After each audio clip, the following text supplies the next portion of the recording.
नमस्कार दोस्तों, देखिए क्लास 12th जो कि आपको हम इम्पोर्टेंट क्वेश्चंस बता रहे हैं। इस वीडियो में आपको हिंदी विशिष्ट का जो कि हमारा पार्ट 3 है, ठीक है। इससे पहले भी हमने 2 वीडियो बना दी हैं, अगर नहीं देखी हैं तो जाकर देख लीजिए। हम आपको पूरा ग्रामर सेक्शन कवर करवा रहे हैं जो कि 2021 के लिए इम्पोर्टेंट रहेंगे आपके लिए, ठीक है। इनमें से ही आपका अधिकतर पेपर पूरा आ जाएगा।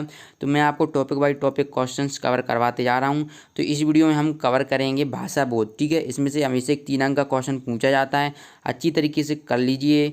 हिंदी विशिष्ट, ठीक है, मैं आपको बता रहा हूँ क्लास 12th, ठीक है, वर्ष 2021 के लिए। तो अगर आप ये क्वेश्चंस कर लेते हैं जो मैं आपको बताऊंगा, मैं आंसर सहित बताऊंगा। अगर आप ये कर लेते हैं तो आप अंक 3 क्लियर कर सकते हैं, अंक 3 आपके पक्के हो जाएंगे, ठीक है। सब्जेक्ट है हिंदी विशिष्ट, ठीक है। चलिए शुरू करते हैं वीडियो को। और वीडियो शुरू करने से पहले इस वीडियो को अभी तक आपने लाइक नहीं किया तो लाइक जरूर कर देना और चैनल को सब्सक्राइब भी कर लेना, ठीक है। चलिए देखते हैं, पहला क्वेश्चन दिया हुआ है कि राजभाषा किसे कहते हैं, ठीक है। तो आपको बताना है क्या ऑफिशियल लैंग्वेज जिसे हम इंग्लिश में बोलते हैं, राजभाषा किसे कहते हैं। राजभाषा की कोई 2 विशेषताएं लिखिए, ठीक है।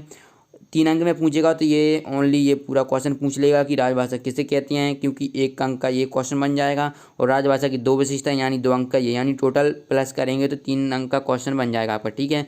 और अथवा में इस प्रकार भी पूछ सकता है कि राजभाषा की ओनली आपको 3 विशेषताएं लिखना है, ठीक है। तो अब चलिए किस प्रकार से लिखेंगे। पहले तो हमें डेफिनेशन लिखना होगा राजभाषा की।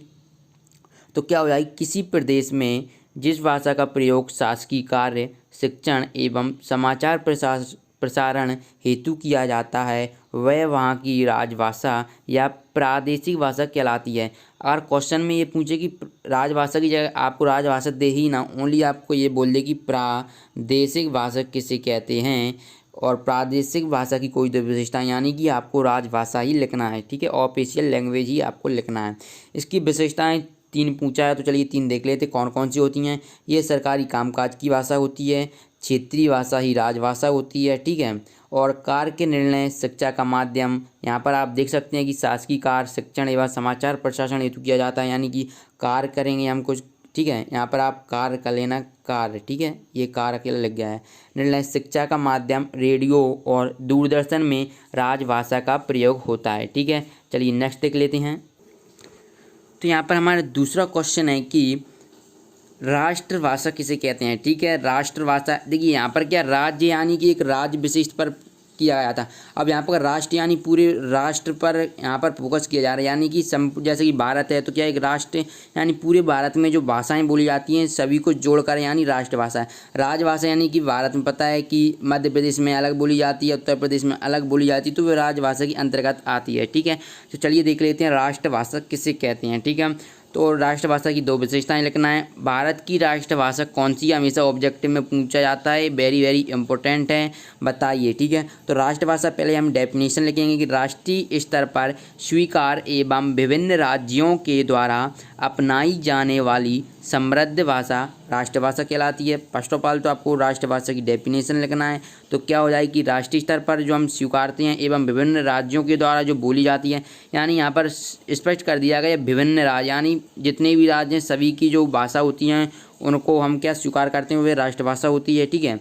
और राजभाषा में क्या ओनली एक ही राज्य की भाषा प्रधान रहती है, ठीक है।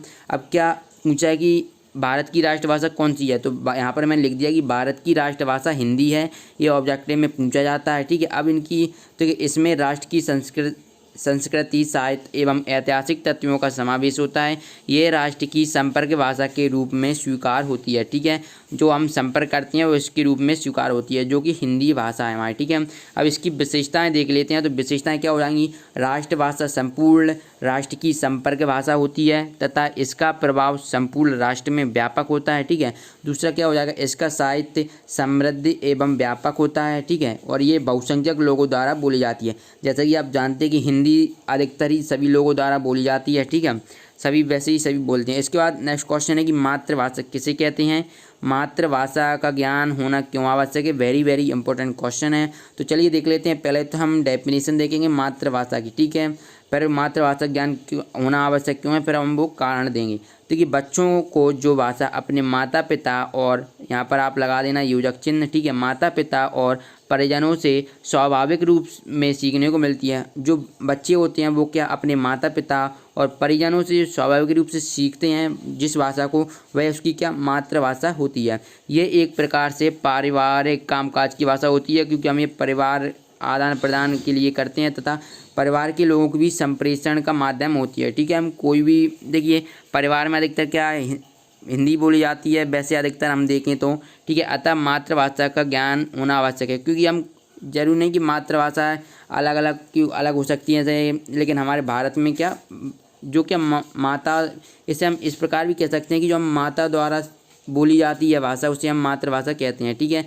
अगर आपको ऑब्जेक्टिव में पूछे तो मातृभाषा किसे कहते हैं, ठीक है, माता द्वारा जो बोली जाती है जिससे हम सीखते हैं भाषा वह मातृभाषा कहलाती है। या फिर आपको अंक 3 के लिए पूछा जाएगा तो आप इस प्रकार लिख दीजिए कि बच्चों को जो भाषा अपने माता पिता और परिजनों से स्वाभाविक रूप से सीखने को मिलती है वह उसकी मातृभाषा होती है, ठीक है। यह एक प्रकार से पारिवारिक कामकाज की भाषा होती है, ठीक है। यह हम और तथा परिवार के लोगों को भी संप्रेषण का माध्यम होती है, अतः मातृभाषा का ज्ञान प्राप्त करना आवश्यक है। इसके बाद नेक्स्ट है भाषा और बोली में अंतर, इंपॉर्टेंट क्वेश्चन है, ठीक है। भाषा और बोली में अंतर, तो चलिए देख लेते हैं भाषा और बोली में अंतर। पहले मैंने भाषा लिख दिया है, ठीक है। भाषा का क्या क्षेत्र विस्तृत होता है, तो बोली का क्या क्षेत्र सीमित हो जाएगा, ठीक है। बोली का क्षेत्र सीमित हो जाएगा, मैंने यहाँ पर लिख भी दिया है। देखिए भाषा का क्षेत्र विस्तृत होता है, तो इसके बाद यहाँ पर लिखेंगे डिवाइडर बना के बोली, तो ये बोली का क्षेत्र विस्तृत हो जाता है। भाषा बोली का विकसित रूप है, तो बोली भाषा की लघुत्तम इकाई होती है। भाषा में साहित्य होता है और बोली में साहित्य नहीं होता है, ठीक है। इसके बाद नेक्स्ट क्वेश्चन है भाषा और विभाषा में क्या अंतर है, आपको लिखना है भाषा और विभाषा में अंतर। तो देखिए भाषा बोली का पूर्ण विकसित रूप होती है, ठीक है। तो आपको यहाँ पर क्या लिख देना, भाषा जो होती है वो बोली का पूर्ण विकसित रूप है, और जो विभाषा होती है यहाँ विभाषा कर लेना, ठीक है। विभाषा बोली का अर्ध विकसित रूप होती है। भाषा में प्रचार साहित्य पाया जाता है, ठीक, और विभाषा में कम साहित्य पाया जाता है। तो ये प्रचार नहीं होगा, ठीक है, यहाँ पर ये मिसप्रिंट हो गया होगा,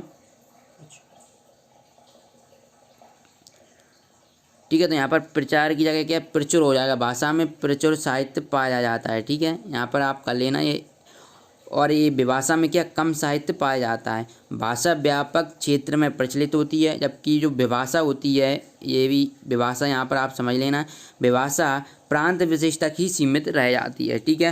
तो ये इंपॉर्टेंट क्वेश्चन थे, इसमें से आपके अंक 3 क्लियर हो सकते हैं अगर आप ये अच्छी तरीके से क्वेश्चंस कर लेते हैं, कुछ ज़्यादा क्वेश्चंस नहीं हैं, ठीक है। नेक्स्ट वीडियो में हम आपको और इंपॉर्टेंट क्वेश्चंस बताएंगे हिंदी से संबंधित, और फिजिक्स केमिस्ट्री और मैथमेटिक्स से हम बता रहे हैं आपको इंपॉर्टेंट क्वेश्चन। अगर नहीं देखे हैं तो आप देख सकते हैं, प्लेलिस्ट हमने आपको प्रोवाइड करा दी है, वहाँ पर जाकर देख सकते हैं। वीडियो अच्छी लगे तो वीडियो को लाइक जरूर कर देना, और चैनल को सब्सक्राइब नहीं किया है तो चैनल को सब्सक्राइब करके बेल आइकन का बटन जरूर प्रेस कर लेना। मिलते हैं नेक्स्ट वीडियो में, धन्यवाद।